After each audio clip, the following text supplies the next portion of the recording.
What's going on, everybody? Welcome to the Filsinger Games Character Spotlight with Mike and Brock. I'm Mike. And I am Brock. Today we are talking about two classic characters from the Champions of the Galaxy universe, Reynard B, Guile and the Bounty Hunter. What did you call him? Reynard B, Guile. Yeah, I've heard a lot of people pronounce things. I've heard it Reynard. And Tom was calling him Reynard. I've never heard him called Reynard. It's definitely pronounced Reynard. Because that's how I pronounce it. And I've never been wrong. That's the one thing I remember. I was sitting beside Minskoff at one of the cons, and Tom kept calling Reynard. Mm-hmm. And Steve's like, no, it's Reynard. And he goes, Steve, it's Reynard. He goes, I created it. And then Minskoff's like, okay, Tom ass. Well, I think Tom would know as the guy who created him, but nonetheless, I call him Reynard. It could be Renard as well. It's, And we're also going to talk about tag team strategies tonight. Yep. And lack thereof. Yes. So we'll start off with Reynard. All right. How did you use him in your Fed? Oh, he was just a latch on to whoever he was with. Like he was, put him in. He had a lot of matches just because I like to see him get beat up. But he was one of the few managers at the beginning that had wrestling stats, which is cool. Him and Bounty Hunter were a package deal. Every time Bounty Hunter was involved with something, Reynard was there. Had a lot of success with them as a duo, with Bounty Hunter and him, because the mechanics that he can't really use his finisher without him being there, Bounty Hunter. So that was cool. Kind of forced you to use Reynard. Let's just call him Guile. Kind of forced. RBG. But yeah, I liked that mechanic on Bounty Hunter's card because it almost forced you to have Reynard B, Guile in his corner at all times if you wanted to use the better version of Ambush. Yeah. Which is a cool little twist there to get people to use the managers if they weren't. Yeah, no, it is. I used him. He broke into Feud Wolf. Mm-hmm. And he instantly became the buddies with the gladiators with me. Mm-hmm. Yeah, me too. It just seemed to fit because Wolf was kind of piling around with the Animen. Yeah. So it made sense that the third on the other side could be Bounty Hunter. And so Reynard started managing all the gladiators as well. Cool. Because I'd have 4-on-4 matches sometimes. Mm-hmm. And it just worked out well, because Amazonia, and I made her manage all the Annie-Men. Mm-hmm. And so for me, it was a perfect fit. Absolutely. And I think most people did that. I think it worked out well. Evened up the numbers. It didn't last long. I think it only lasted about 2 years or something like that. Mm-hmm. Maybe 3, and then the guardsmen came along. Yeah. And so they dumped Reynard because the guardsman looked more the part. Like badass, not a sniveling little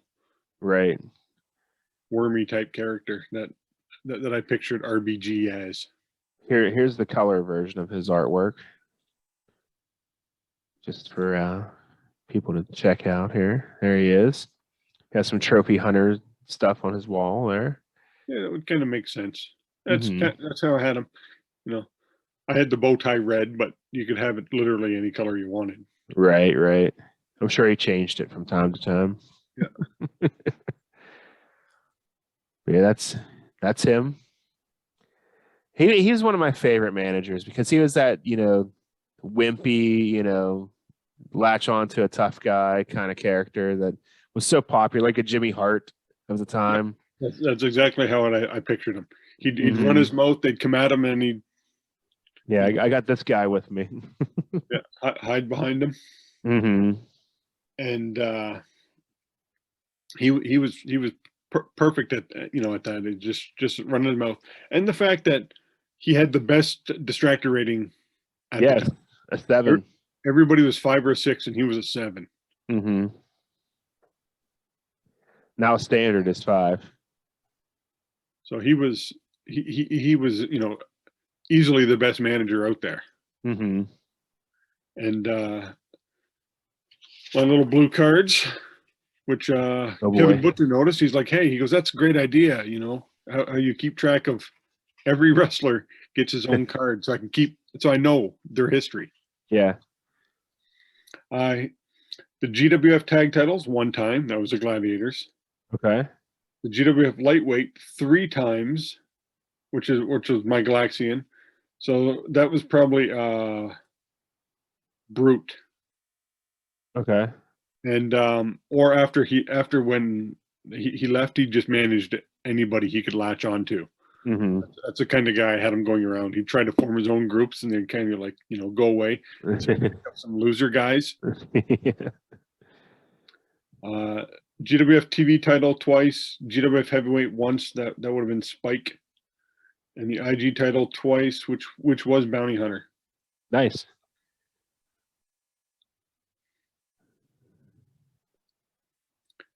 And you can't really say, if we look at his card, how would you improve him? But Yeah.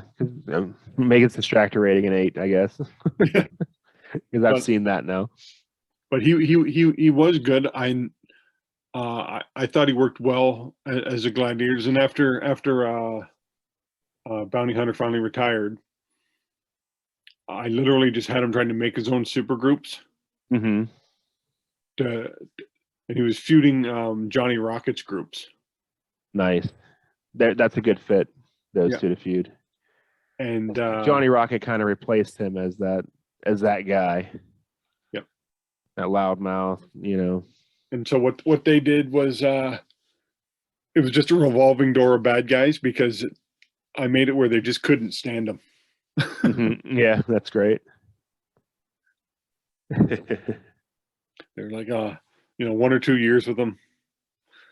All they could take. Splatter was the only one that stuck with them. Okay. Yeah, he officially managed Bounty Hunter, Matador of M83, the Serpent Unman, Chopper-Matic, Pegasus, Mr. Galaxy, Dynamo, Mayhem, Draconian Sheik, Ram, Janus, Terminus, Mace, Holocaust, Vanity, Grunge, Damon, Hydrax, Uritar, and Maxine Babe. Oh. So yeah, he had quite a revolving door of stablemates there. Yeah, that would have been. Yep. But now if we slide over to the Bounty Hunter. All righty. I want to flash his little color pickup. Yeah, let's get that up here for the folks to see.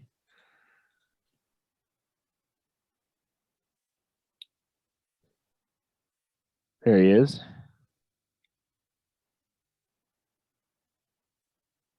Yeah, that's pretty much how I had him.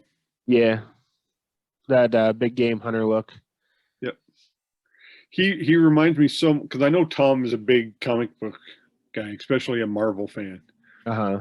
And I would put dollars to donuts that he got the idea from Craven. Yeah, I can see that. The look's different, but Well, it's still pretty close though. Muscular guy with a stash. mm-hmm. No skins on him though. I'm kind of surprised by that. Yeah. Big dude. Yeah, big dude. 6'4", 303 pounds. So I had him at 6'6", 315. All right, so pretty close. Yeah. He's thick. Yeah, that's what I wanted him. I figured Hogan was 303 pounds. Mm-hmm. 6'7". I think he may be a little stockier and sturdier. Mm-hmm. I always liked Bounty Hunter. He was one of my favorites. Yeah, he was for me. He was a guy, he couldn't win a feud if his life depended on it for me, though. Oh no. He was 2-7-2 in his feuds. He went after some big boys though. Yeah. Oh yeah. He didn't go after any low level guys. Like the only two feuds he won were Iron Man Okay. and Mayhem. Okay, that makes They had sense. a 3-way feud of Wolf, Mayhem, and Bounty Hunter in a 3-way feud. Mm-hmm. Yeah, he won secondary titles for me, but never the big one. Yeah, he won the War Games tag with me once. I don't remember who his partner was. I could look that up, but the thing about Bounty Hunter is he'd capture a title and then he would lose it so fast. Yeah, one of the transitional champs. Yeah, he was a TV champion 4 times. Hmm. And those 4 titles were combined 15 defenses. Wow. So, 4 or 5 times each defense. Mm-hmm. And the Intergalaxian title twice. So that was a big title for him. 2 reigns, 2 defenses. Lost it on his first defense both times. Sounds about right. He's got a pretty solid card. Yeah. Especially for back in that time period. The +3 finisher if his manager is present.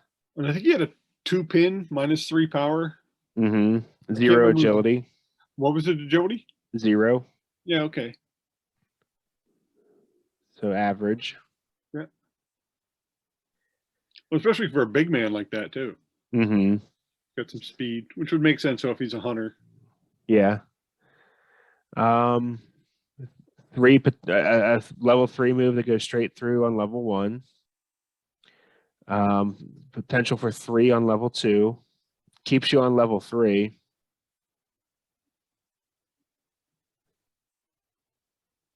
Yeah, so he's pretty solid. He's got B ropes, A turnbuckle, B ring, B death jump, 6 disqualification.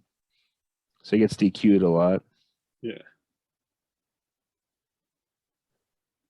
And a cage rating of 4. I use him in a lot of specialty matches, so that kind of hurt him a bit. Yeah, see, with me, so he was around 7, 8, 9, 10 years. And I know he became Killing Machine, I think, his final 2 years. When he transitioned over. Yeah, that was in 2098 he became the Killing Machine. Yeah, when he went from Craven to Doomsday. Amazo. And but it's funny looking at this, he feuded any men every year but one when he feuded US Patriot somehow. And I don't even know what was going on there. I think that's when the Gladiators feud ended. Okay. Yeah. And then it picked back up because they started feuding amongst themselves.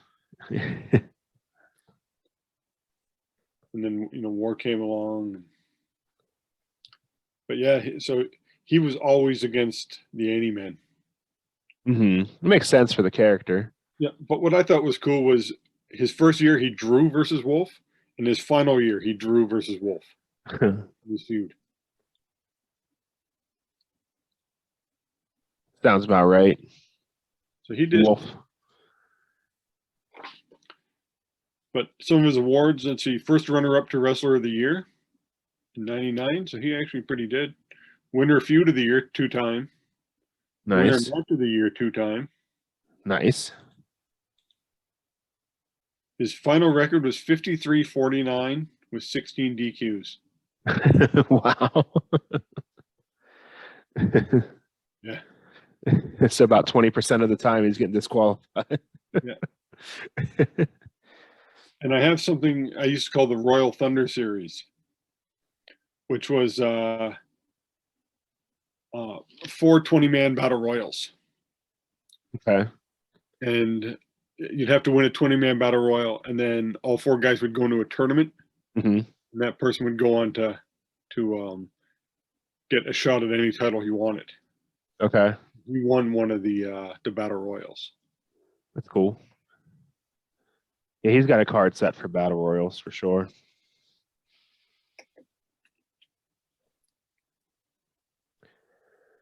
So what would you change on his card? I'll tell you the one thing I changed on him. His the 0+3 finisher. Mm-hmm. I made it permanent. Just +3. Yeah, because I didn't think it would. He goes into a feud match and suddenly, because I don't allow managers at ringside for feuds. Yeah. And so he was just getting his ass kicked all the time in feuds. Mm-hmm. And most specialty matches, that's in the rules that they're barred from ringside. So I turned his finisher into the Razor's Edge. Okay. I figure he's a big enough guy, he could just pick you up and do the. Yeah. So that's what I did to him. So I would make that change permanent, because he was getting beaten too badly in his feud matches. Yeah, that makes sense. Yeah. You can even make it some other kind of mechanics that if his manager's present, it can be even maybe like a +4 instead. Yeah, you could do something with it, but that's the change I personally had. Because that's a big jump, 0 to 3. Yeah, it makes sense. Just to be different, I'll drop his DQ down to a 4. He should be sneaky. He's a hunter. Yeah. That's why I think I like that Wolf Mayhem and it was the Killing Machine. Uh-huh. Because it's just absolute wild brawls. Mm-hmm. Let's show the Killing Machine art real quick. So people know what we're talking about. Tom blew that? No, that was before my time. Yeah, but that's a legendary story. Yeah, for anybody who doesn't know this legendary story, see, when I colored this, I actually made it green like Doomsday. I think it looks like a Mazo. Yeah. The Justice League Unlimited version of a Mazo. Yep. Which came after this. Doomsday did too, didn't he? Yeah, it might have been. No. Pretty close. Yeah, Doomsday was out first. Okay. That's 98. Doomsday come out. This is 93. 93. Yeah, Doomsday I think come out. You're on the computer. You can look it up, but I think Doomsday's first appearance was in 91. Okay. I'm just going off the top of my head. I'll look it up.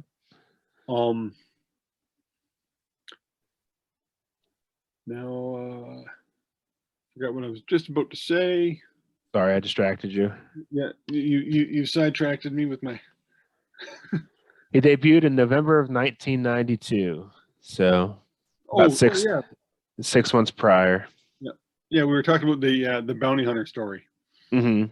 So Killing Machine had debuted, and we're all at Galacticon. We're like, are we ever going to find out the who Doomsday is? We all had kind of an idea, and Tom's like, well, he goes, I'll reveal who Bounty Hunter is after, something along that line. But he just told, and he didn't realize, and he just kept on talking. Then he said the Bounty Hunter will unmask. Yeah. I think was the quote. And we're all like, wait, what? Did you? And Tom's like, what? You just told us. And he's like, He should have changed it. Now, if the internet was around back then. Right. That would have been blown wide open. Right. I'll tell you what, though, like this is kind of off topic, but the Filsinger Games community was kind of cutting edge for the internet. Like they adapted to that right away as soon as it became more like of a household thing. Because I remember like when we got it, that was one of the first things we did was look up Filsinger Games stuff, and they had like a link section to people's bootlegs and things like that, like long before like everybody had internet access. I just remember the message board only had one area. Yeah, it was just one thread.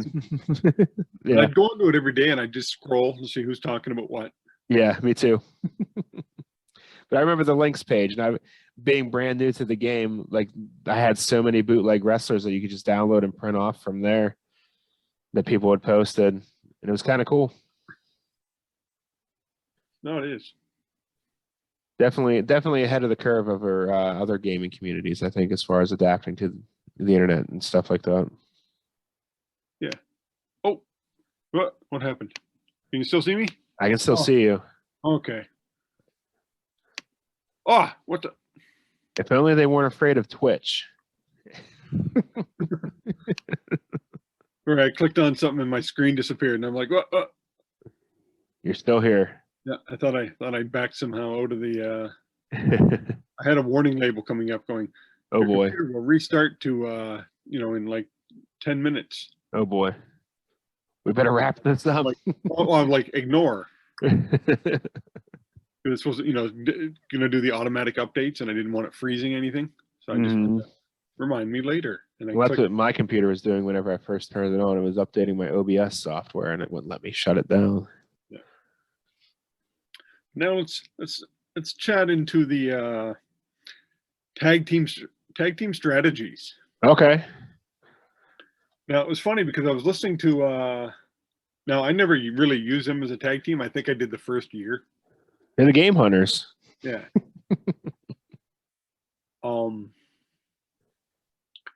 I was listening to Uncharted Territories. All right. And they're going back on the when they're talking about there's a tag team. What they do on Uncharted Territories, if you don't listen, we used to have I got one here, a newsletter like this. Ooh. Club Galactica Super Reports. Is that you on the cover? That is me and old man Dalton over here. That's me when I had hair. Nice, long, luxurious hair. Look at that Pantene commercial. Yeah. There's Tom, the little baby Alex, Martin Addison, Tom. Who's in this bottom picture? Oh, there's myself again, Paul Barnes. I think of Chad Olson. Nice. But we used to get those out. And so every so often on Uncharted Territory, about every 2-3 months, they take one of these super reports and they talk about everything that's in it. It's kind of funny listening to it. Yeah. I've heard a few of those episodes. They're a good time. But in one of them, what we had was they made a tournament. And so they listed the tournament, and then you play the tournament and send your results in. Cool. And however the results went, so you said you wanted to be in the tournament and just signed up for it, and you got assigned a random tag team. Okay. And so Rob, Nadon, and myself, we were paired, and we got Thantos and Bishop Hell as the tag team. Pretty good team. Yeah. We won the tournament. We beat Star Warrior Galactic Punisher. Okay. And it came down to, and I remember because Rob and myself were doing this, and we're having a tournament, and I'm wrestling Galactic Punisher and Star Warrior, and he's wrestling, Thantos Bishop Hell. And it comes down to, okay, Star Warrior had 3 downs, so I got Star Warrior in. Star Warrior puts him down. I'm tagging out to Galactic Punisher. Now, sure, his finishers are only 0+1, but he's got 2 of them. Yeah. And I'd rather take 2 finishers over 1 because 1, it gives you more options. You got a 30% chance to more fatigue. Yep. And then if they get up higher enough, then I would tag in Star Warrior. For the better shot at going back to 3. I think it was Nova launch back then. Okay. You hit the big one. And then Rob was doing the same thing with Thantos Bishop Hell. Thantos put him down, but he'd tag out to Bishop Hell's 0 and the +4 finisher. It was the same thing. We just ended up winning the tournament. But in that, we got prizes. And it's funny because all of them guessed which prize I took, which was half price at the of the next Club Galactica Super Report because they know how cheap I was or could be younger. All of them. They're like because Matt Dickendish is reading. He's like, yeah, knowing Mike, he probably chose half price, and Mark's like, yeah, and Chad's like, yep. I'm so predictable. Yep. And but Mark said, I think Chad asked him. He goes, "Did you fix the?" He goes, "Did you ever think of fixing the tournament so those two Canadian guys couldn't win it?" And Mark's like, "No." He goes, "But knowing on how many tournaments they would go on to win, he goes, I probably should have." And I've explained this before earlier when it was, doing the math. Mm-hmm. Well, Rob and myself had nailed that math down. Yeah. We knew C's and we knew our percentages. So when we're doing a tag match, if the guy's got 3 downs, he's the guy coming in on level 2. Doesn't matter if he's beat up. Yeah. You got a 50-50 shot of putting a guy down. Mm-hmm. Especially back then, if you had a C, you could re-roll. Yeah. So that even increased your odds. Mm-hmm. So you had a 3 and 5 chance on putting somebody down because you could re-roll your choices back then, not your charts, but your choices. Uh-huh. And then you as soon as he's down, flip into the guy with the tag finisher, and we did quite well on those things. So and that's how it worked. It didn't matter if the guy had a couple of fatigue tokens, we were always playing the odds. Mm-hmm. And that's how we did it. And we won. I think in the first 4 years, we won every tournament pretty much, except Canada Cups. We could never win a Canada Cup between us. But you figure we were holding 4 or 5 tournaments a year. Mm-hmm. So there was probably 22 tournaments or something like that, 24 tournaments. And we won them all but 3. Nice. And then, right up until, Rob came down randomly one year and he won a tag team tournament with Keepers of the Stone. those hard hitters. and that was a tag team, somebody, paired up Alpha Force and Star Warrior. But Rob and myself, I'd say we had the probably won more tournaments than anybody down at the Galacticons. Mm-hmm. So one, it had to do with longevity. Yeah, right. And I've still won tournaments. I won a tournament with Big Man Vader and Legends. Mm-hmm. But it always breaks down to playing the odds. Yeah, for sure. I know when you do your tag matches, you don't follow any odds. I try and get everybody in equal time. Yeah. There's no strategy there. Yeah, I had that backfire on me last night, actually.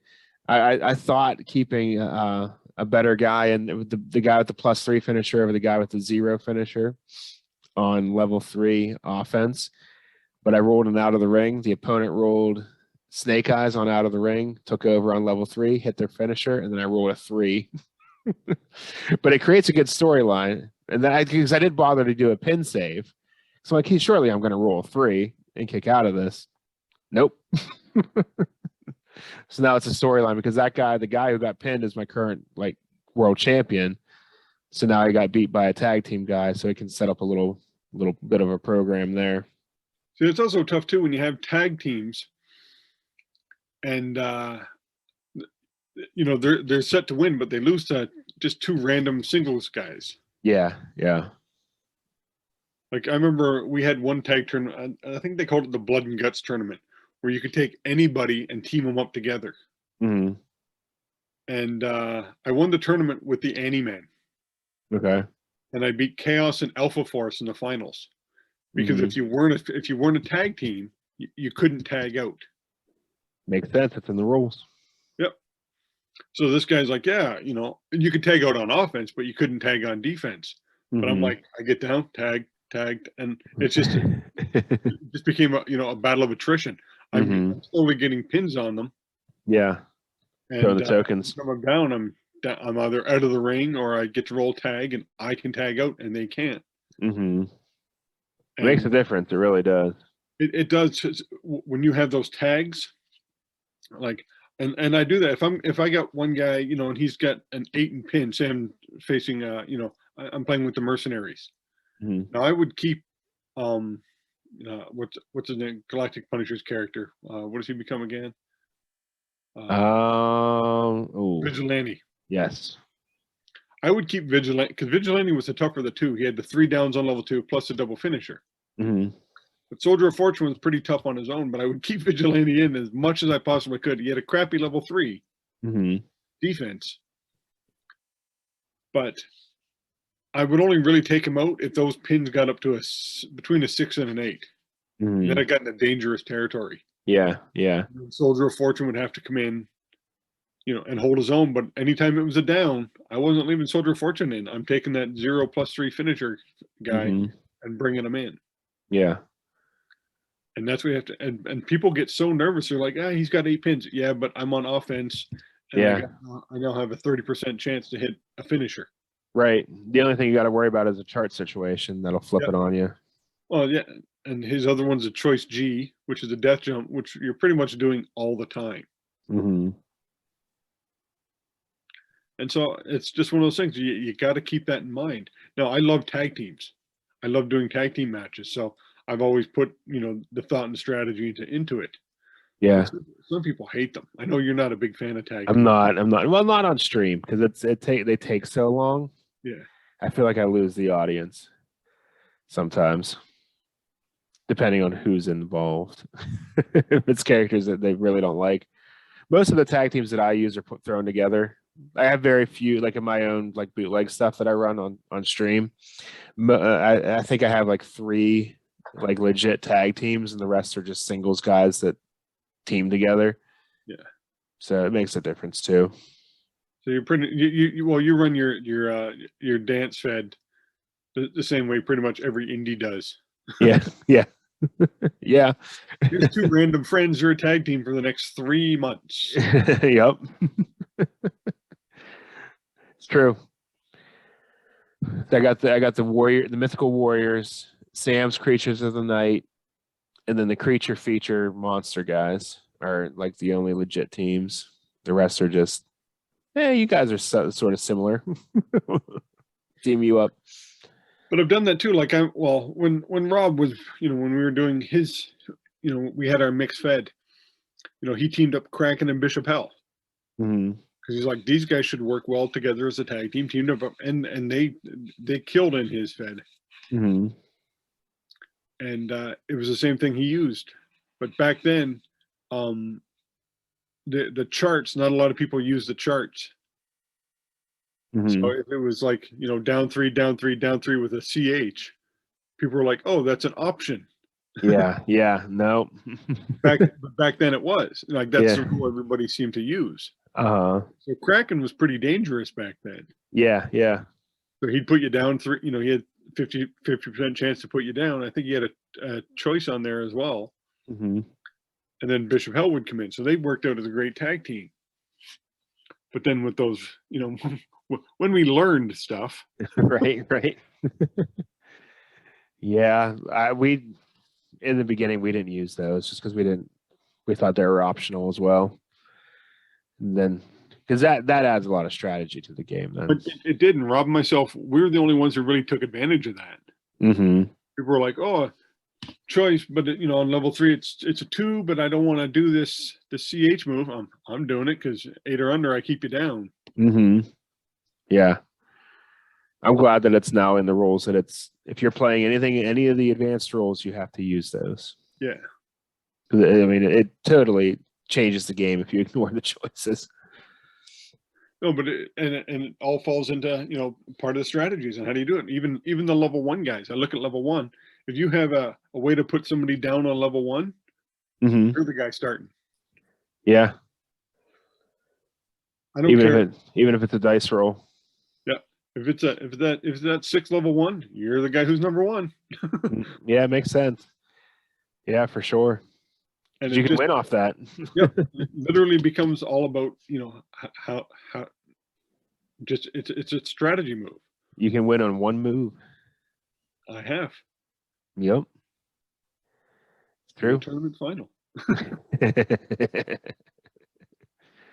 I've seen it. So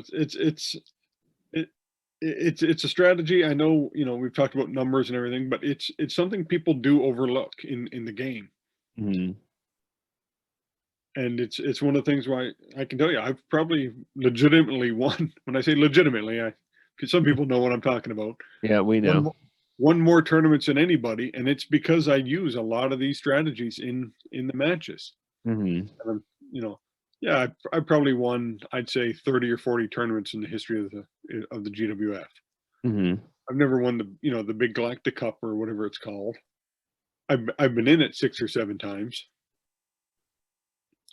but 2019, yeah. right here.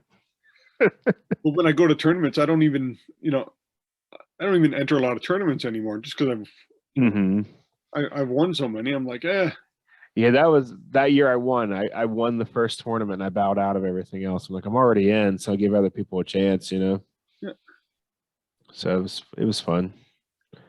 But I enjoy Galacticon. I enjoy the socializing more than the game, which is I do now. I used to be I used to love going to the tournaments. Uh-huh. But now as you get older, you're like, probably about 8 or 9 years, and I do less and less tournaments. And I've gone down to Galacticon where the only tournament I play in is the Canada Cup. Uh-huh. Yeah. Yeah, I'm the same way. I got a little more competitive the past couple years, but after winning it once, I gotta get there and win it back in person. These virtual champions do not count. I'm the less physical champion. But that's something, if you really want to get into your tag team and improve your tag teams, those are strategies you probably should follow. Mm-hmm.